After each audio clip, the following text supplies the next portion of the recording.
Hi, I'm Candace Marable from Santa Fe Community College, and I am Janet Curley's Operations Coordinator. Thank you. Abby.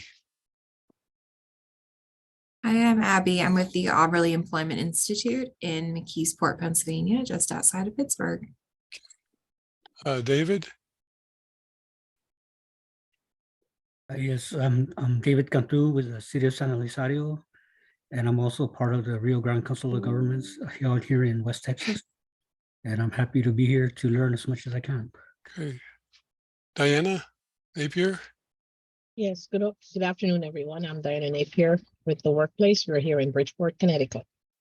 Okay. Jake. Hi, Mike. Jake Markowski. I work with Abby at the Auberly Employment Institute in Pittsburgh, PA, Region 3. Okay. Nora. Hi, everybody. I'm Nora Sherman. I'm with the City College of New York, Charles Rangel Infrastructure Workforce Initiative. Okay. Lena Gutierrez. Hi, everyone. I work with Nora here at City College for the Charles B. Rangel Infrastructure Workforce Initiative. Okay. Jason Marangel. Yeah. Well, I'm actually not related to the good Congressman Rangel, but I do work for his initiative here with Milena and Nora. Thank you. Great. Great. Mac, how are you? Good afternoon, everyone. Hi, Mac Elabed, Southwest Economic Solutions here in Detroit, and we have a current EPA grant here. Great. Candace. Candace Maribel. Yeah, I'm sorry. There you are. I already introduced myself. Oh, I'm sorry. It's me. Okay. It's all right. Fred, and Fred's going to be our special guest in 2 weeks. Fred Lucero, he's from Richmond, not Richmond, Virginia, Richmond, California, and he has a distinction of being one of our oldest grantees. They started in 1998 and then had a pause, and they've been re-upped 9 times. So, Fred, do you want to introduce yourself? Fred Lucero, City of Richmond, Richmond Build, and Richmond Youth Build. So I manage 2 programs. Great. Lois.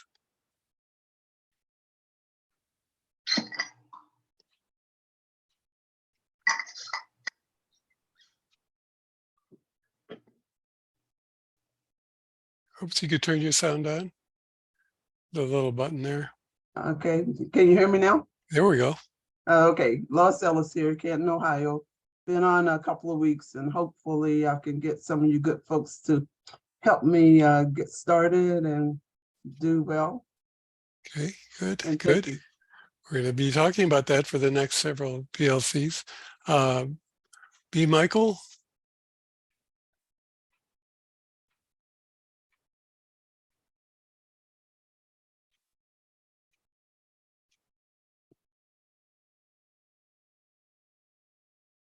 Mr. Michael. Oops. Okay, you just muted yourself. We'll come back to you. Ms. Shannon. Hi, I'm Nancy Shannon. I'm a new Brownfield project officer for job training in EPA Region 3. Oh, welcome.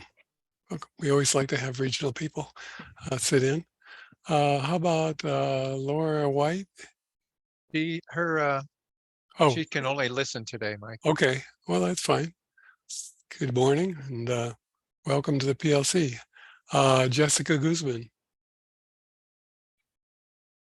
Hi, I'm Jessica from Pasto Corporation, Puerto Rico. Okay. And Ed Kelly. Good morning, Ed Kelly with Nine Communities Coalition in Pahrump, Nevada. We're just a little rural town about 65 miles outside of Las Vegas. Fantastic. Sir Lavari. W. Lavari.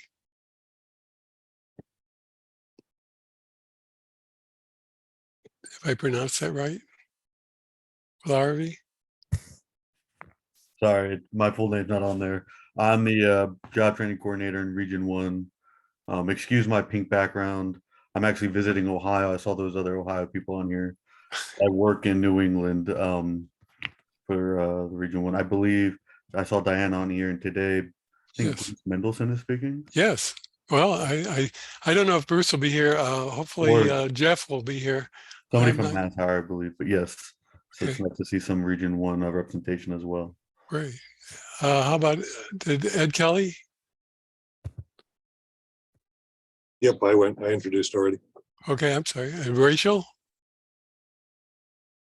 Welcome, Rachel. Hello. How are you today? How are things? The weather is supposedly getting bad, but I'm working from home with the kids today. She has got a tough brownfield job. You're rural. You're working with challenged populations, and we're here to help you get through this. Yes, we're excited too. We had our first flyer put into the tribal newspaper today, and we've got a bunch of hits today of interest. Fantastic. So we're excited. Fantastic. We'll be showing what Bruce has done in Mass Hire. He's put together some recruitment posters for both for students and for employers, and we'll have those in the notes. We have a lot of new people, so if you got a notice, you probably have our email address. You could drop me your contact information if you want to get on the PLC list, msenu@gmail.com. And we're part of HMTRI. We've been working with this program since its inception. And our job basically is to put people together, get ideas, exchange ideas, and try to see what works, what doesn't work, things that successful grantees have done that has worked for them.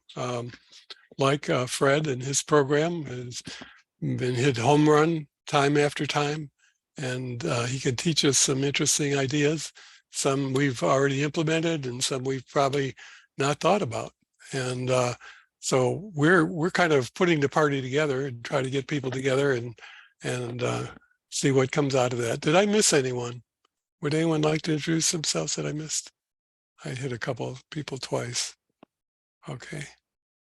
Well, we usually start out with news from Washington and things that have to do with job training.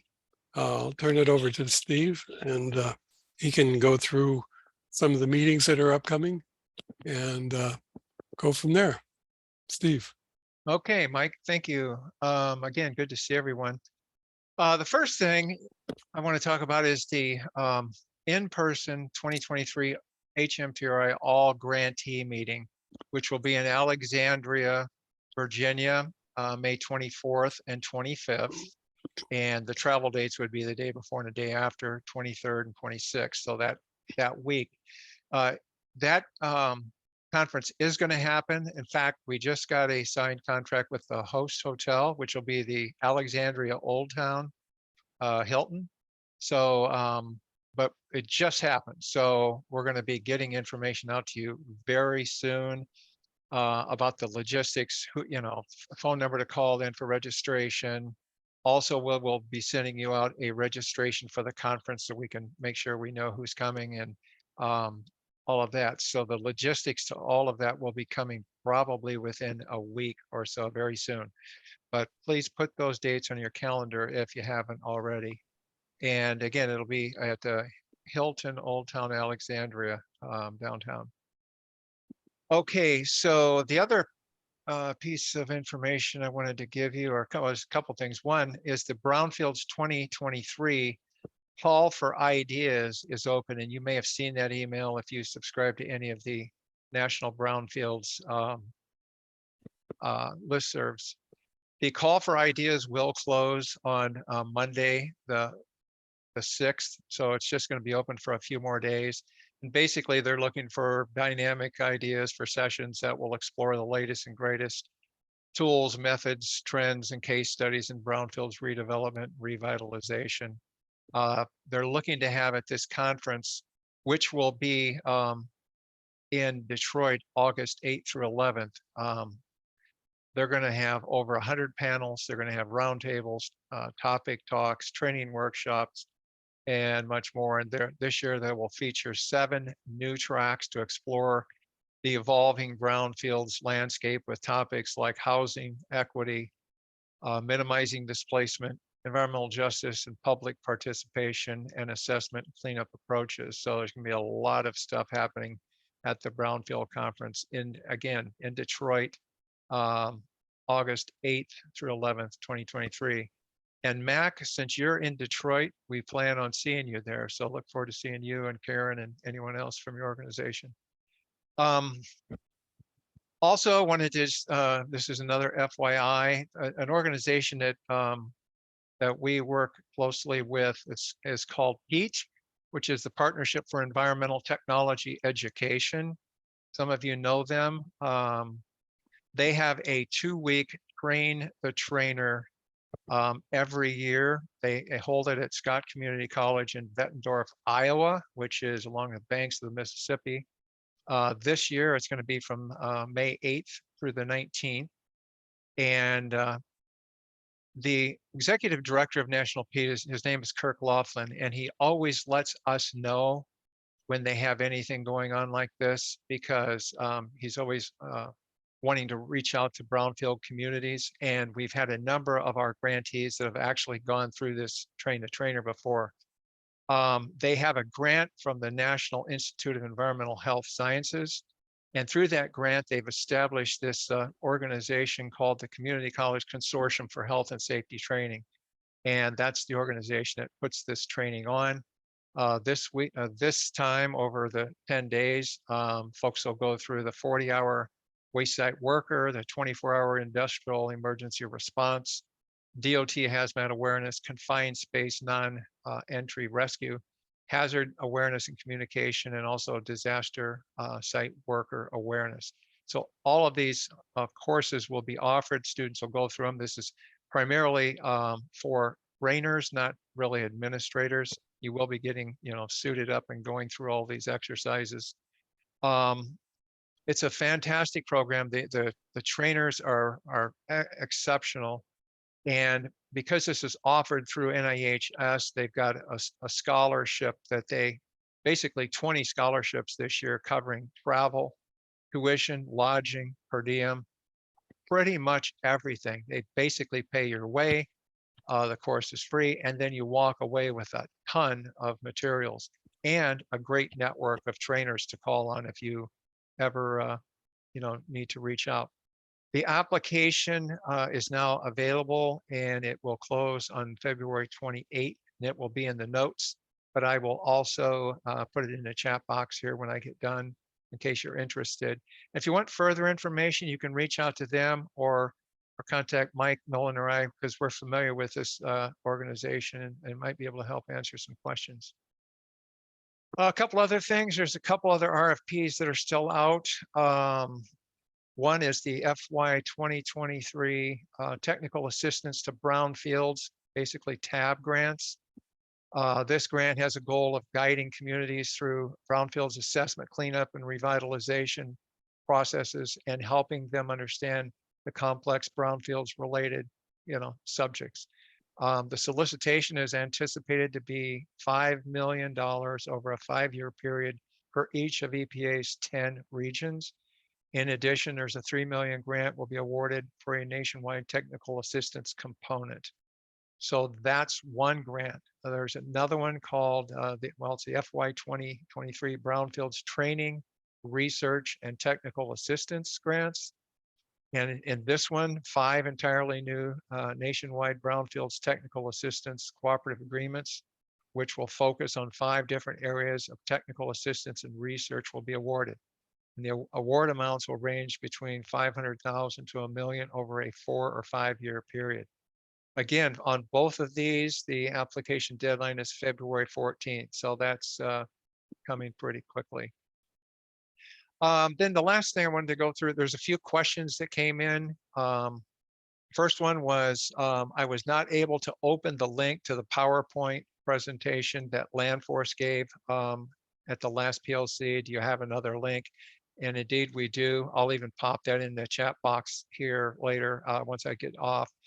But it will also be in the notes. So there's another way to access that that presentation, which was excellent. Another question is, we are currently doing training under the EPA Brownfield Job Training Grant. Some of those we have contracted out the training. Others we use in-house experts to do the training. Are there guidelines about what must be included, documented, credentials of instructors, or other information we need to follow to present a certificate at the end of the training? That's kind of a long question, and a lot of it really, it's highly dependent on local, state, federal, and association credential requirements.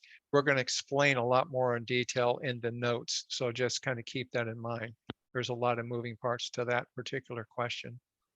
Another one is, I just heard we got the FY23 Brownfields Job Training Grant. Do you know the start and end dates for the grants that were just announced?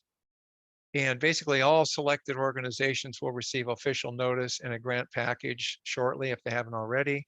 In some cases, there may be an official announcement and or a photo op with public officials. That just really is dependent on your situation. Make sure the individual submitting the grant is aware principal contacts have been known to change jobs once an application's submitted, and sometimes a person will change jobs. Make sure that contact information is up to date. And then lastly, the last question, kind of related, do you know the start and end dates for the grant? I've received notification from EPA, but nothing official with dates. There's a number of different dates to keep in mind. There's the date of the announcement, the final date of award, following the approval of work plans, budget, and grants administration review. There's also authorization to spend funds before September 31st, 2023.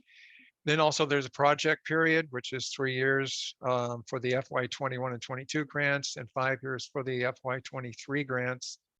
And then there's a budget period, so which is usually concurrent to the project period.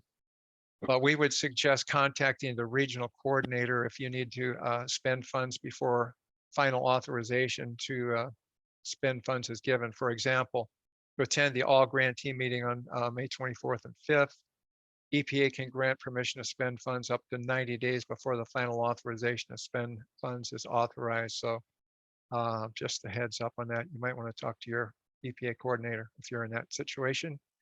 Then lastly, we will have in the notes kind of a timeline for the projected FY24 cycle based on the FY23 cycle. That will also be in the notes, assuming there's another grant cycle. With that, Mike, did you want to add anything? Well, Bruce? I would. We've got Steve commented on some really major issues, and we'll be discussing some of these in separate PLCs. Things like finding qualified certified instructors. What is a certified instructor? What is a certified curriculum? What courses have to be certified? What courses don't? So that is in itself a PLC that we'll look at later when we talk about curriculum development. Also, in terms of these timelines, we'll be talking about that in detail. So with that, I don't know if someone from Mass Hire here. Jeff was going to try to make it, but Bruce is the person, and actually Bruce was our presenter just a couple of PLCs ago. They have a great program in Massachusetts, and they have an upcoming roundtable on March 1st. And I'll put them in the notes. They will be in the notes announcing it. And I'm also going to put in one of their recruitment posters. They did it exactly right. Mass Hire's got a fantastic program. They do it right. They're in U2 of their grant. They've developed posters for potential recruits, posters for potential employers, and posters about the program in general. And it's a great for supporters. They're very concise, and I'll put them in the notes so you can get an idea of what they do. This particular roundtable on March 1st is going to talk about environmental job training in the Massachusetts area. And we'll have information on going to that roundtable or just seeing what they're doing and how they're organizing it. As I said, I'm sure Bruce will be on future PLCs and he might be able to talk about it at our next one. I think he's really excited about the program and continues to do an excellent job. I would like to thank him for sending this in. If any of you have things you would like us to announce, of course, we have PLCs every 2 weeks. If you've got an event coming up or something like you would like to put in the notes, send it to us and we'll make sure that we put it in there as a matter of interest that what PLCs are doing in their particular community. We'd like to spend a little time, now that the grants have been announced, we've got 3 conditions. We've got, hooray, those who got the 5-year grant, congratulations, 29 people have a 5-year, $500,000 grant to work on. When they were asking for ideas, we had 2 mantras, more money and more time. We got the more time, we didn't get the more money per year, but we'll be working on that. And it does give an opportunity for people to hire full-time for a longer period of time. And that also is going to be interesting to see. EPA has not announced yet what's going to happen in FY24. We anticipated, we put a timeline in on what they've done in FY23. EPA tends to be very similar in terms of the RFA every year. They tweak it a little bit, but basically it's the same. And the timelines are relatively the same. This year, they came out of the box fairly early. We thought they would announce the 29 FY23 grantees sometime in the first quarter. They did it the first week of the first quarter. So we got a head start. And that's a good thing. I think it's a good thing because it does take time to get through the grants office.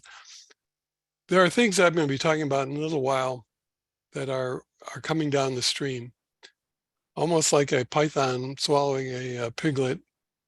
There is a huge amount of money. This comes from the Biden initiative, primarily from the infrastructure bill. Lots of money coming to environmental justice, EJ program. And they are the mints that we've talked about it in prior PLCs, where we've talked about the different programs. Steve alluded to 2 of the programs that are being funded under this. You might be familiar with the TAB programs. We are the technical assistance provider for workforce development in terms of training jobs, getting jobs, placing people in environmental jobs. The TAB program, which is technical assistance to brownfields, covers primarily the boots on the ground. How do you get an assessment grant? They do in the technical end what we do in the jobs end. How do you determine what parcels of property you should be assessing? What's the revolving fund program about? How do you access revolving loan funds? The TAB program started out with about 5 technical assistance provider. We are the only one for job training. We're the kind of the stepson of the whole program. We get less than a tenth of the, about a tenth of the, maybe less than a tenth of the number of grantees. The actual cleanup, revolving loan funds and assessment is a much bigger program than ours. And they originally had 5 technical assistance providers. That would be our counterparts. And they would help communities with their grants, which are a little different than ours. You may have been contacted, some of you, and some of you may be working in the same office as the Brownfields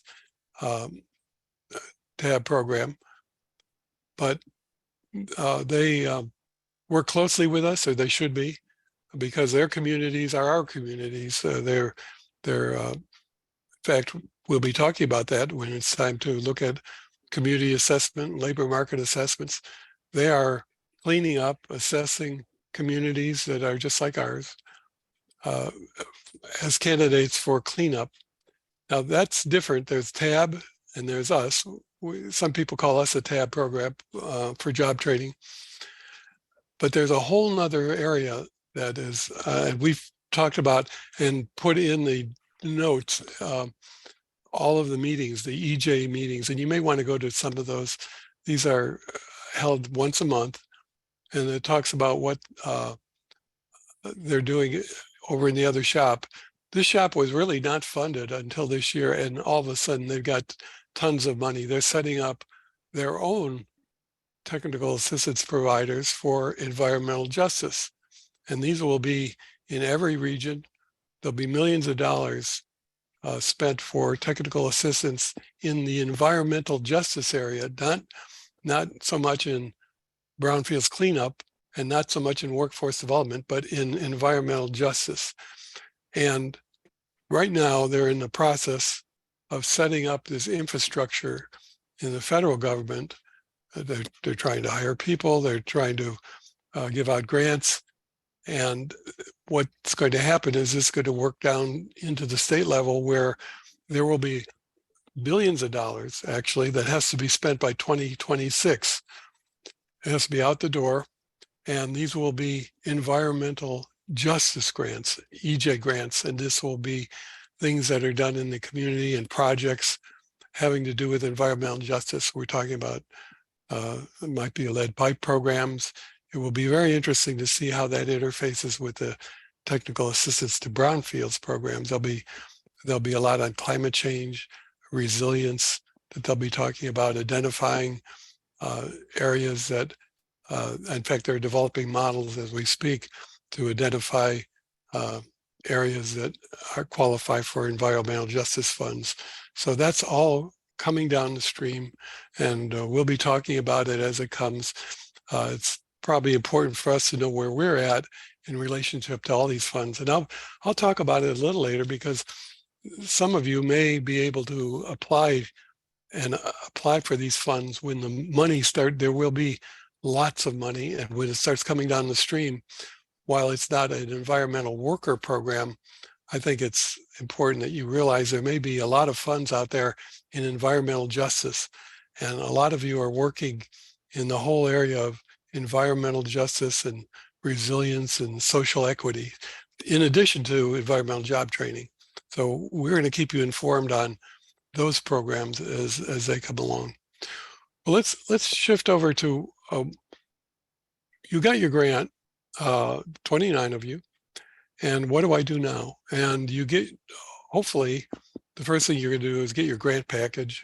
And have you, Abby, do you know if you've gotten your grant package yet from the regional? Oh, that's great. They're on. Yeah. And I submitted it all already. So. Wow, fantastic. Okay, so that's the first line of getting the program. And you basically signed off that you're accepting the grant. That's number one. And that's an important concept, because now your organization is close. You and Jake and you all work closely together. You get in a bigger organization and you have changed your personnel, they may get the grant package, you don't. And sometimes there have been changes in personnel, and that gets lost in the confusion. So those of you who got the grant, you should have gotten your grant package, and your regional coordinator is fantastic. So I'm not surprised that you got that already, and you're working on it. So the next step for you all now is to work with the grants office. Is that correct? You're going to be working now, negotiating your work plan, and you're going to be looking over your budget, verifying it, getting everything ready. What's nice, and you've done exactly the right thing, get that grant packages back as fast as possible. because you usually often will get bogged down when you get to the grants office because they're really backlogged. And this is really the time, if you need to tweak your grant, to probably do it in terms of whether it's budget, whether it's work plan, whether it's scheduling. And it's a good time now that you've got your grant package and that's in place and you've signed off on it. It's probably a good time to get your team together, find out who's going to do what, who promised you what, what's their schedule going to be, and sit down and say, okay, here we go. It's a done deal. As far as we're concerned, we've got to cross the I's and dot the T, cross the T's, dot the I's, work with the grants office. But this is what we're expecting for you to do for us. And this is when we need the help. And this is what we're going to be do. And if we have to staff up, we'll staff up. But this is all the preliminary things that need to be done. You probably need to get your advisory board together and tell them you've got the grant, and perhaps hold your first meeting to introduce your plans. That would come after you've met with some of your key partners.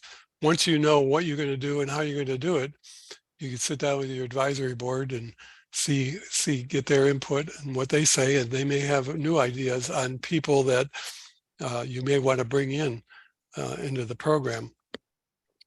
Hopefully,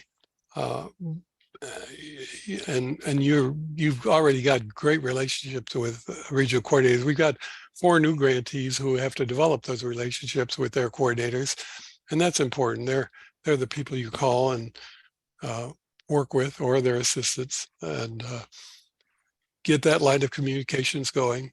And they kind of look at you as their stepchildren to help. They're very proud of you, and usually always watch out for your best interests. And if something comes down the pike that can be of assistance, then they'll pass it on.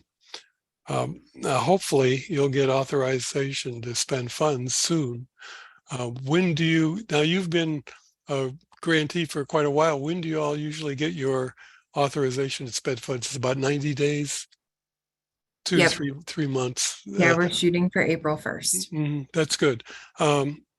It takes a while, and here it is, January, and 2 months to get through the grants process. Many people aren't as efficient as you are, and they take a little longer. And we've had some that actually, the nice thing is that EPA has backed this up to start early. We've had some that they're still trying to get through the grants office on September 31st. The money has to be out the door by this fiscal year, which is September 31st, the end of the fiscal. So by starting early, you've got plenty of time to negotiate, to finalize your work plan, and to get going. Now, some of you who do wait may find out that we've got a May 24th all grantee meeting, and you may want to spend funds to go to that meeting. Now, HMTRI and EPA will cover the lodging and most of the cost of the meeting. You do have to pay transportation to get there and incidentals. And to have that covered under the grant, you'll want to contact your regional coordinator and say you can get up to 90 days advance if for some reason you have not set up your accounting yet, and Auberly has already done that, so they've got an advantage. But if it comes out that you're not settled till August, you can get a request with some paperwork to charge it off on the grant up to 90 days before the actual authorization to spend funds. So all of that is pretty much common sense, getting your team together. And then, of course, number one, recruiting. And we're going to be talking about partnerships and recruiting in upcoming PLCs. And we'll go through the 8 critical issues, starting with partnerships and awareness of your program, and flowing through recruitment and labor market assessment and into retention and curriculum and placement. So any questions on those who have gotten their grants already? We're we're going to talk, if not, we're going to talk about those who may not have gotten a grant, and there are some, and some who this may be their first try. There are actually two groups in this. There's those who were just not funded. This is their first chance at it. They just weren't funded. And then there are some grantees that they're on their third year and their grants are getting ready to expire. And we're going to talk a little bit about that and a little bit about resiliency and how to extend your strategies. For those of you who didn't get a grant, the first thing I want to say, and we'll put in the notes, is it's no reflection on your program. These are objective grants. They don't get to come out and visit you. They have to set up EPA. If they have 70 applications or so, they've got to see how did people respond to the evaluation criteria. And unfortunately, good grant writers tend to get grants. They're very good at what they do. They're very concise. They use a lot of numbers, and we'll be talking about that in future PLCs. But for those of you who didn't get a grant, the first thing you have to do is contact that regional coordinator and get a debriefing. Please, everyone who did not get a grant, get a debriefing, and they will tell you what they saw in your grant. Set up a time to converse with them. They'll talk about where you lost points on the evaluation criteria, what you could do to strengthen your program, how, and they will say the same thing I'm saying. Many of our programs, the first time they apply, they just don't get it. They don't get the grant because this is a tough grant to get. And once you've got it, we've got 4 new grantees, but it's a difficult haul because they have not set up their advisory committees. They're not, they don't have their partnerships truly evolved. They have not evolved. The recruitment has been, they really haven't gone too far in terms of recruitment. So in terms of responding to the evaluation ranking criteria, is very difficult for them. So there is a bias there. EPA wants to give new grantees an opportunity to participate in the program. As Jeff Barnett used to say, one of the regional coordinators, they did not, originally they did not want people to reapply. They did want, say, people going to the trough. Well, that's not the way the program has developed. It's actually, our best programs are getting better every time and they recompete against each other. And so your programs have to get better. Don't ever resubmit the same program. And we'll be talking about that as we get closer, but the whole idea is don't give up, because if you did not get a grant, whether it's your first try or second or third try, we just have to go back to those ranking criteria and rethink your partnerships, expand them, and we'll be talking about that. Rethink your labor market assessment, your curriculum, and stay engaged in all of the HMTRI and not only HMTRI, but all of the programs that have to do with job training to stay in the loop.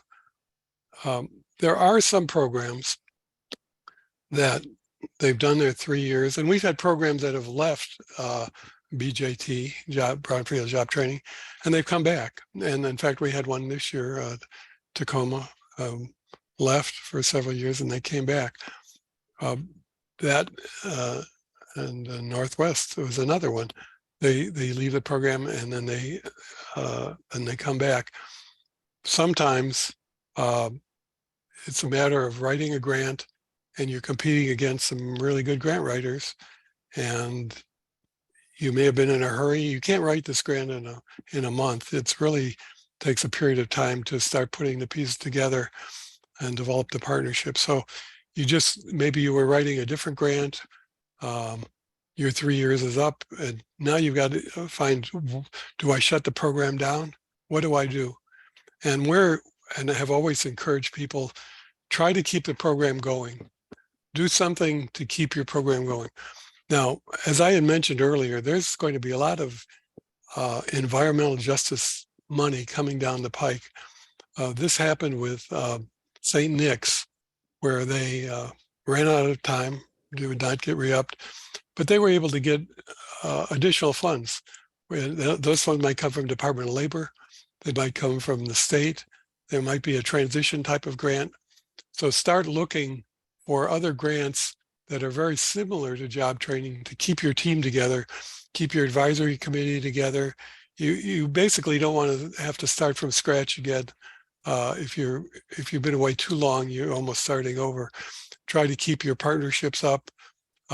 Look for these local funders. Sometimes you're able to reduce your offerings. Some of the programs have actually kept their programs going and reduce their offerings and perhaps do refreshers for money, contract refresher training for people who have gotten their HAZWOPER and need to do a refresher. Actually, even for good programs that are well funded, they might offer a refresher on a contractual basis where people could come back a year later or annually and get their refresher done. They're already employed at the business and they want to get the refresher, and they're willing, or their boss is willing to pay for that training. You can migrate into contract training where you use your team that you've developed under this program and start doing training for business and industry. In other words, migrate out of, right now, for the time being, migrating out of the funded Brownfield job training program and shift over to providing contract training for businesses. And whether it's a steel company, might be a scrapyard, it might be people in the community, might be a hospital that needs nurses training, and they need HAZWOPER training or biomet. You may have to change your curriculum a little bit. And it's kind of sacrilege for me to talking about something other than EPA funding brownfield job training. But what we want you to do is keep your expertise and your program intact. So say, okay, get your team together and say, okay, we didn't get one this year. We'll reapply for 24. But in the meantime, what can we do with our team? We've got our instructor base. We've got our curriculum together. We've got an advisory board already in place. Let's see what we can do in terms of contract training. Another thing you might want to do is merge. Think about merging with whether it's a community college, a social service organization, a bigger organization than you've got right now. In other words, you may be in a position where you're just too small, and you need to stick your program in with another one and become a division of that. And of course, as we know from our guests who speak, many of our grantees are part of a much bigger organization, and the Brownfield job training is just a portion of a much bigger program. And this is a way of keeping the good work that you've done in the past, or even if you've never applied, going and get into the program. And of course, it goes without saying, as we always talk about, expanding your partnerships. One thing we like to say in this program, and you all know, is once you're in the program and you're an alumni, you're always in the program. You're certainly welcome to come to all of our events, our all grantee meeting, the good time, the PLCs, stay on our PLC lists, and stay with us and try to continue with that. So those are the three situations we found ourselves in. Those who are very happy and looking forward, those who are disappointed they didn't get the grant, and those who are really disappointed or are going to go in and get it in the next round. And as I said, there's lots of money coming down the stream, so we're all kind of looking forward to what's up next. I'm going to turn it over to Nolan, but anyone have any questions on what their situation might be moving forward from here? We hope you all attend the events and try to put together as you go a program, a training program, keeping that community. You would be amazed at how many grantees are able to get other funds, local funds, whether it's business and industry, might be a local labor contract, it might be a pilot project that the state wants to do. It'd be quite amazing. And actually, this program is often dwarfed by these ancillary programs that come along. And we spent a lot of our time saying, stick with us, even though you may have started with us, but then you got really big and you don't need us anymore. And we've had programs in New York that we started receiving federal funds, and they said, well, you know, they started receiving state funds. They were actually written into the state budget for their program. They demonstrated an awesome program, and New Jersey Youth Corps just went off on their own. And Jobs for Youth was another one in Boston that they went in a different direction, but they got started in this program and then went into a different direction. So you can bring up questions anytime, but I would like to turn it over to Nolan, who is going to talk about a really important issue that confronts almost all of our job training programs. Nolan, do you want to? Hi, thank you. And again, good morning, good afternoon. Appreciate you letting me speak to you. Before I get started, I want to give you just a little background. My second, third, fourth career, whatever it was, for the past 25 years has been as a contractor to the Department of Energy. I'm now retired. But in 2009, I became manager and chief administrator for on-site occupational medical operations and services. And among the myriad duties of that, I was responsible for policy and implementation of medical laboratory services, which included drug and alcohol testing. This was new hire, random, for cause, incident, accident, special programs. And this was for a 5,000 person contractor and federal workforce at the Department of Energy Defense Nuclear Facility at Savannah River. So in that industry, obviously we're a little probably more conservative than most in terms of our posture. But I wanted to catch up to a scan we did in October when we had our refresher workshop. And in that, we wanted to do a scan of drug and substance use testing by the BJT programs. And so we had 2 informal poll questions concerning drug substance use. And we asked the participants at the recent workshop.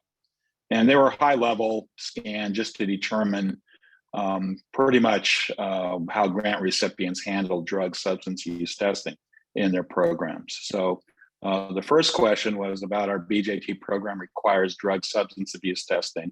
And we asked you to check all that apply. And we had about 30 individuals respond to the question. First slide, please.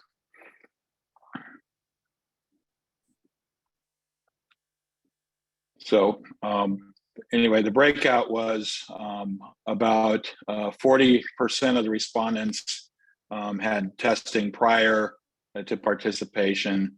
Almost the same number didn't offer it or require it. About a third, it varied by employer. About a quarter during the program, and there were no programs that required it as a completion requirement. And so the next question we asked was, what's the consequence of an unsatisfactory drug or substance abuse test result in your BJT program? Next slide.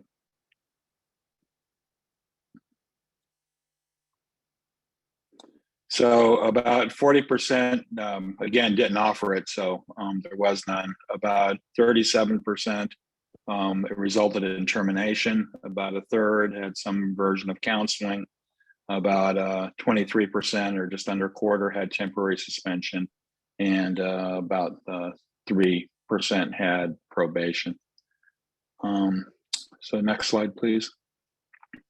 So without reading too much into the responses, we can come to some general conclusions from this limited poll. So about half the grantees require drug testing as a prerequisite into their training programs. About a third indicated that drug testing is managed by employers. Less than a quarter of the poll participants performed drug tests during the training cohort, and less than a quarter of the poll participants would terminate a participant if they failed a drug test. So, take that for what it will. We were just looking at what's going on in the programs, but I want to take a step back and look at this issue from a different perspective. Next slide, please. So essentially, from the outset through completion of your program, it's imperative that you advocate and assess the applicant and participants' fitness for duty. And this is basically their ability to perform work safely. So perhaps in the future, we'll have, some sessions on safety and integrated safety management and all of those things. But the fitness for duty is essential to ensure the health and safety of the worker, their coworkers, the public, and the environment. And additionally, this is going to underpin the credibility or lack of credibility of your program. And so what this gets to from my past life is this idea of impairment. There's lots of reasons why things happen or don't go well, all kinds of distraction and human error and those things. But impairment is one of those things that really coincides with drug and substance use testing. And so, of ongoing concern is the myriad of legislation governing the legality of medicinal and recreational use of marijuana and opioid-based medications. And so you need to be keenly aware of the various laws and regulations governing substance use and abuse in your state, as well as occupational and employer-based expectations. Specifically, some laws and policies are based on the presence of a controlled substance, which is different from impairment. So, for example, if you look at the presence of THC, the active ingredient in marijuana, it may be legal in a state that allows medicinal or recreational use. However, cannabis is listed as a Schedule I drug under federal guidelines. And so there are presumptive tests for the presence of THC in blood or urine, but there's no agreed upon threshold limit indicating impairment. Consequently, an employer may judge a positive THC test result as an indicator of lack of fitness for duty. And you can compare that to, say, an alcohol standard where somebody blows into a breathalyzer and it's above 0.08, and that indicates impairment. And so, this becomes difficult because every state is different. Sometimes jurisdictions are different. Where your employees are. So somebody works hard, straight lace, they get off work, it's legal. They do a couple of hits on a Friday, show up for work Monday, for some reason they get tested and something might be present in their bloodstream or a urine test, and that can be a knockout. Likewise, they may have perfectly good medical reasons, but again, there's a issue around new hires, and that is, you've been with a company for years, they probably have some kind of diversion or intervention program. But as a new hire, companies often don't want to take the risk. And so it's easier for them to just say, no, this isn't going to work. And if some of your population is coming out of criminal justice or drug rehab, this can be a real big flag. So here's a 5-point template that you may want to use when determining your program's approach to assessing participants' drug or substance use. Next slide. Next slide. I'm sorry. So first, what are the legal implications? What are the applicable federal and state legal standards? So again, if somebody has a driver's license, CDL, they might be under a different standard, depending on what kind of work they do. And so again, you need to know what is that standing in your state and how does that compare with federal standards? Next, what's the policy? What are the policies of our employers and partnering agencies?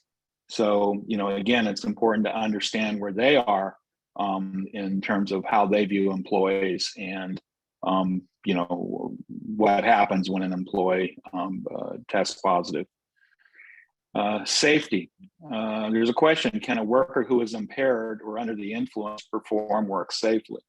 So again, if you wouldn't want a person impaired or under the influence to watch your child or drive you on the freeway, they're working with equipment, they're working around others. And so, this is one of those things that can lead to incident or accident. What are the effects of attitudes and behaviors? And so how will substance use affect worker behavior? their attitude, their comportment, their judgment, their reliability. So, getting to work on time or being able to deal with a supervisor who might be a little bit in their face.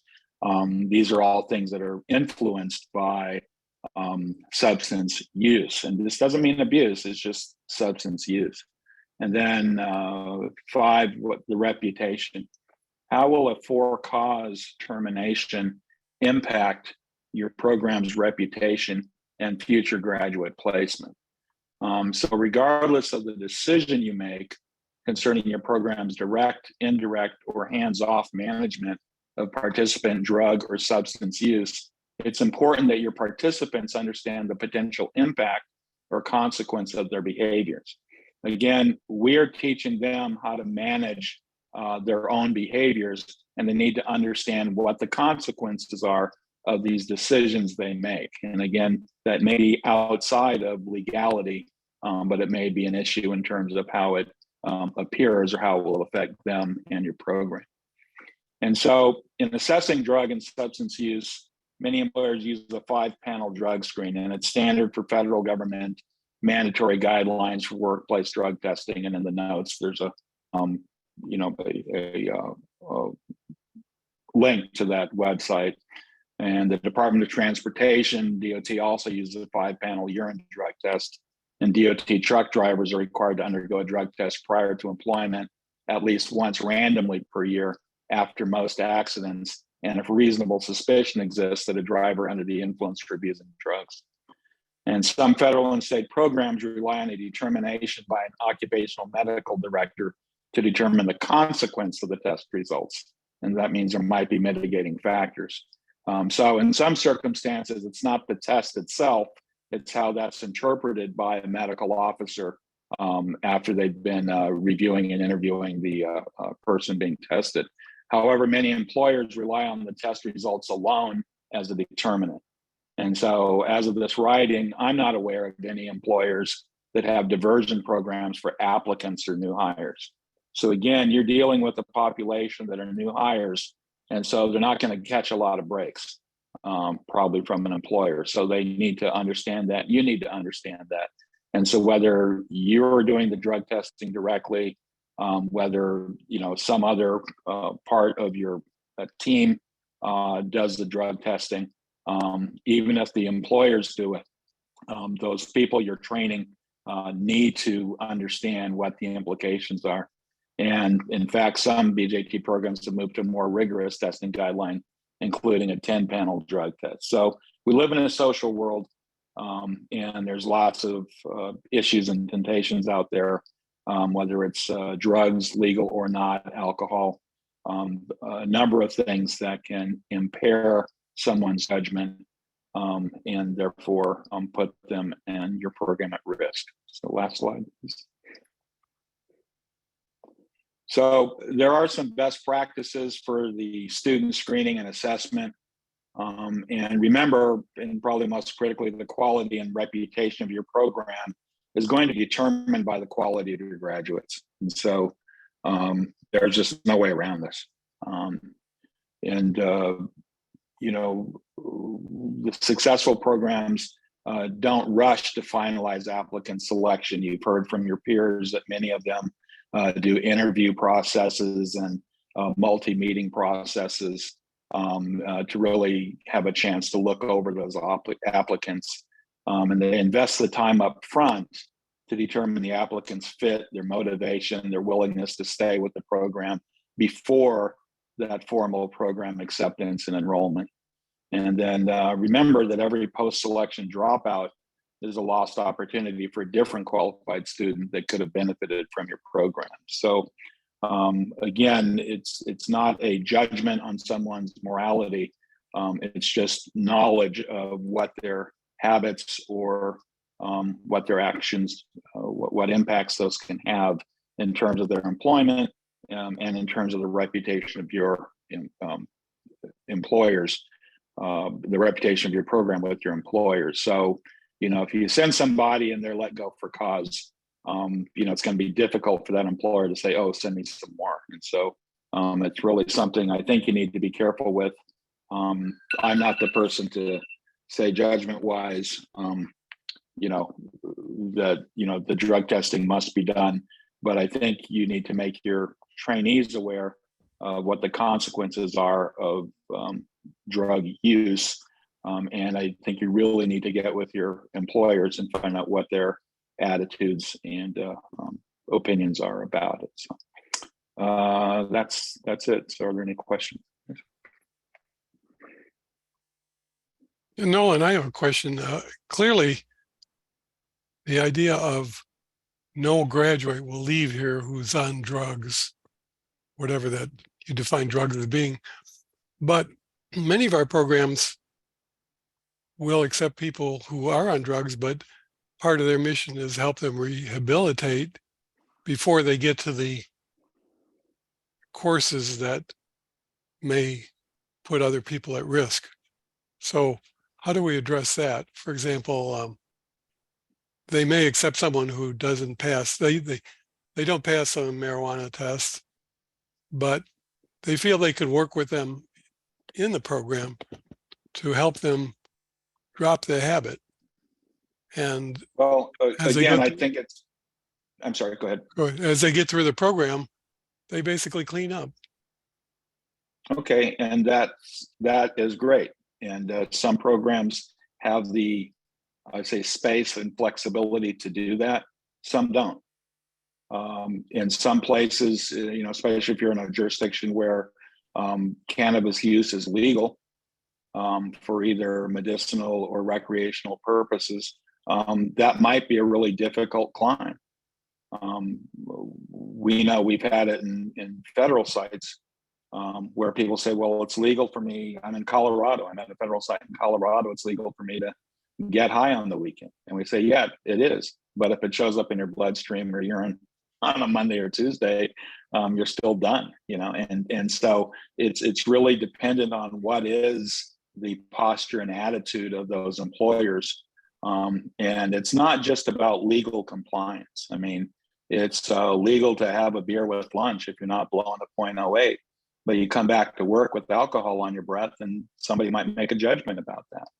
And so I think it's really about helping people understand the circumstance that they're in, let alone the idea that there is a consequence, sometimes fair or unfair, but other times when we look at accident investigations, or what are some of the contributing causes to somebody's slower reflex or not noticing or inattentiveness, sometimes it does come down to that. And the same thing can happen with just lack of sleep or medication or, being too caught up in some emotional distress argument in your life. I mean, there's all kinds of reasons why accidents and incidents occur.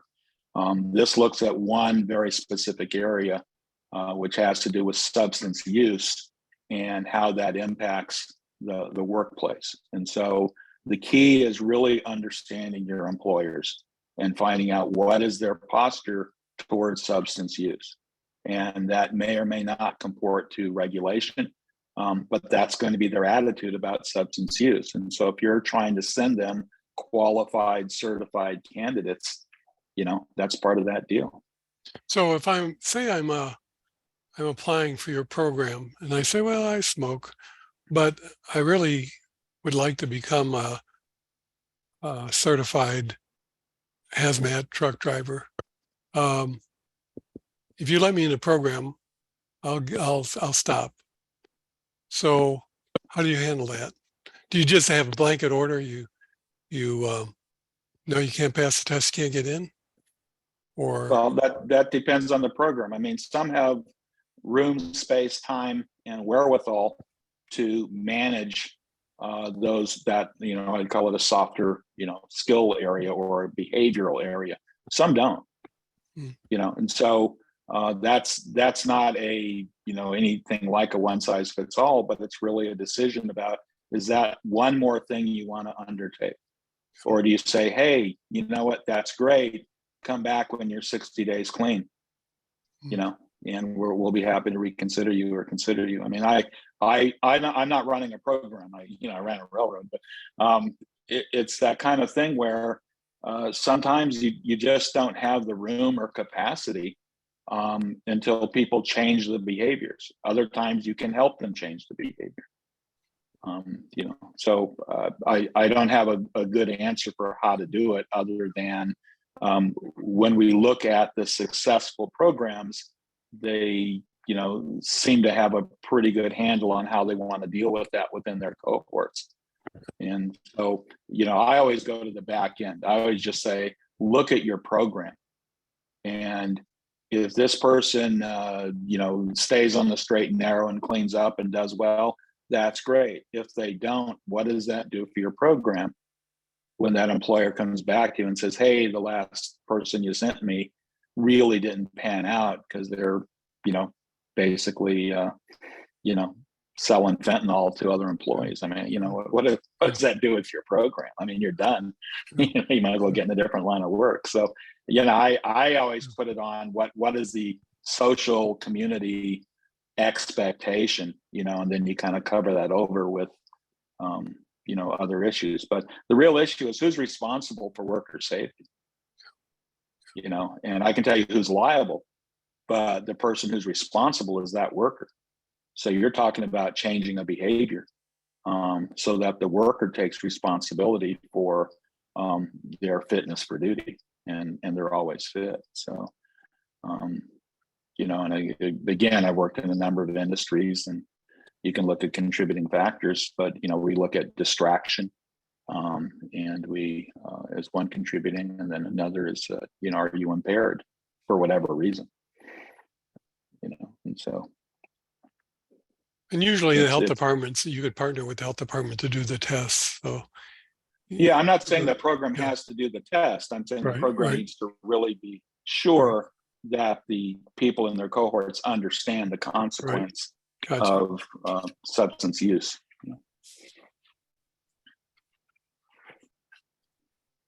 Any other questions? I didn't mean to preach. So I'm sorry. Okay, well, I'll turn it back over to. So the answer is it depends, and you really have to feel out working backwards and see what your mission is, what you can tolerate, how much case management you can do, and decide early on what your acceptance parameters are in terms of bringing people into the program. Good. Right. And, you know, often it's the brother sister part of labor. It's your coworkers. So do they want to be on a crew with somebody who's not always there, you know, whoever that is. And sometimes it's other things. Can they get up and get to work on time, or, you know, can they socially interact, you know, and so it's, you know, a lot more than just straight impairment or something. And so again, the idea of a policy, it depends, you know, and each program has to make that decision, and it's a hard decision, but at the same time, sometimes it's simple. Simple doesn't mean it's easy, but it is simple, which is.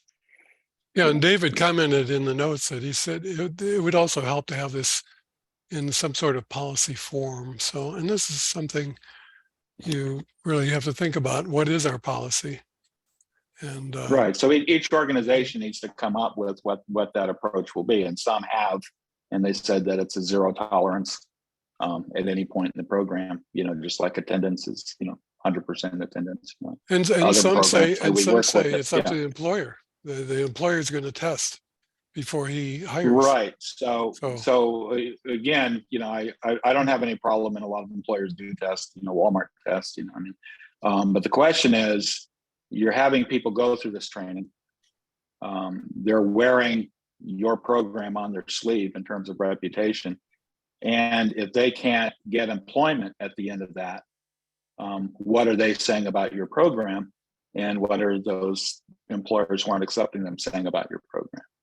You know, and so you don't want to frustrate people and say, yeah, it's okay, it's legal. You know, you can get high every night after work and, you know, on your lunch break if you want. And then, you know, they find out that, no, that's not acceptable anywhere. You know, what have you done for them? So, you know, mine is a two-prong approach. One is you want to make sure the worker understands the consequence of their behaviors. And two, you want to train people so they can be employable. And so, you know, that's really what kind of puts the rails up. Great. Thanks, Nolan. This has been a contentious issue. We've kind of seen it go from one direction to another, from very strict to lenient to, and I think you've got the right approach. It depends, and go in that direction. Any questions about anything we talked about today? We usually try to keep these about an hour, so we kept you a little bit longer. Thank you, Nolan, for that comment. Does anyone have strong feelings of what they do in terms of drug testing? Is it anyone have you can't get in if you test positive, period?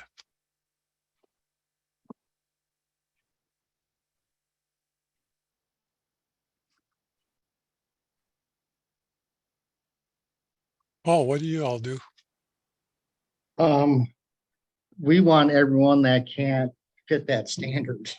I mean, that's our program, right? So our program is focused on the toughest to serve, and sometimes drug use is the least of their challenges or obstacles. And self-medicate, there's one thing, recreational use is one thing, but many times we find that self-medicate due to trauma and PTSD and those things. So we wouldn't have a program.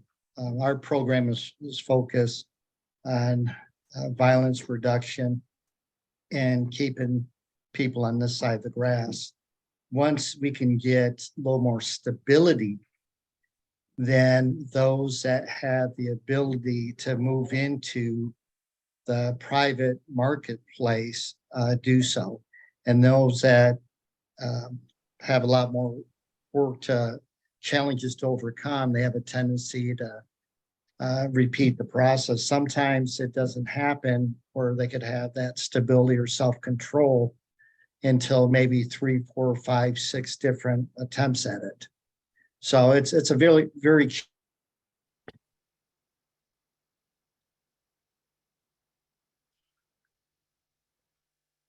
I'm sorry, may have lost you.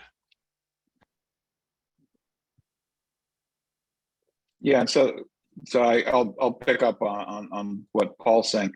You might have a capacity within your program to deal with this, but then when they go out into private sector, public sector, that might be different, and so that development has to be different, or it has to stick differently. Well, and Paul brings up some interesting issues. He said, his cohorts have a lot bigger problems than drugs, and his employer base may be totally understanding that we've got kids coming out that they have issues, but right. So smoking drugs marijuana aren't is always the the worst. issue. Sometimes it's a symptom of it, and I'll get off marijuana and get into other kinds of substances that we see that impact behaviors, and but at the end of the day, is your worker able to work safely? And so whether that's from an attitude, anger management, comportment standpoint, behavior of showing up, consistency, or just safety and attentiveness, all of those things matter. And so like I said, when we do accident investigation or incident investigation, usually there's some form of distraction or inability to perform safely that contributed to the event. And so but nobody wants to see the employer get hurt, nobody wants to see the coworker get hurt, nobody wants to see an environmental insult, nobody, and so it's really all over the map. But again, some programs bless them if they have the capacity to deal with people who are going through that, because as Paul said, it is not one time, it's over and over and over and over until they can get it right. And other programs don't have that capacity, and they're putting them out into private worker space or public space, and they have to be able to go from there. So it just depends. And but like I said, there's things you can look at and touch on to make sure, or to ensure that it's being covered somewhere, if not in your program, in the team of programs and people who help your trainees. Well, thank you, Nolan. That's something we've been wrestling with, and everyone's got their own opinion and approach. A great report. Okay. We'll put this in the notes. Learning and workforce development. Okay. Thank you for the comment. Yeah, and there's data on just occupations. Different occupations have different use levels of drug use. I guess that's what you call it. And it's very high in construction industry and some others compared to, but it pervades every industry because it's part of our society. So it doesn't matter if you're an admin or corporate CEO.